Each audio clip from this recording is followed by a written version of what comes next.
আপনার সবাই ভালো আছেন। তো আজকে ছোট একটি ভিডিও নিয়ে আসলাম। ইতিমধ্যে একটি কাজ করবো, এটা হচ্ছে Redmi 9 মডেলের একটি ফোন। এই ফোনটির সমস্যা হচ্ছে অটোমেটিক অফ হয়ে যায় এবং অন হয়ে যায়। এই সমস্যাটি আসলে কিভাবে সমাধান করি, তো চলেন ভিডিওটি দেখে আসি। কাজে চলে এসো।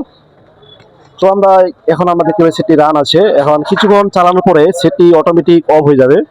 তো দেখতে পাচ্ছি সেটটি অফ হয়ে গেল।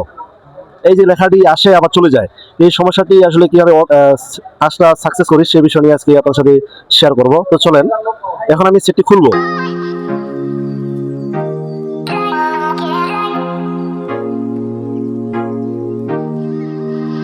এখন আমি এভোমিটারের মাধ্যমে দেখবো যে আসলে আমার আইসিটি খারাপ কিনা ভালো। তো দেখতে এখানে পাচ্ছি যে এখানে আসলে ওম বাড়ি গেছে।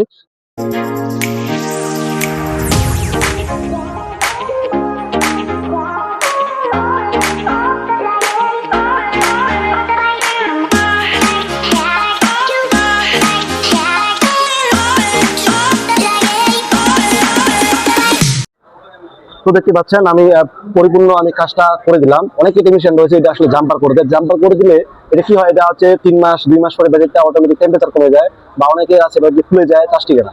তো আসলে এই আইসিটি যদি আপনি চেঞ্জ করে দেন সেক্ষেত্রে আপনি কাস্টমার সার্ভিস পাবে। এটা যদি আপনি জাম্পার করে দেন সেক্ষেত্রে কাস্টমারের একবারে মনে করে পুরো বাস, কারণ এটা 2 থেকে 3 মাস পরে ব্যাটারিটি টেম্পারেচার কমে যাবে। আর আপনি কিছু টাকা খরচা করে আপনি যে আইসি গুলো রয়েছে এই আইসি গুলো চেঞ্জ করে দিবেন। ঠিক আছে, সবাই ভালো থাকবেন।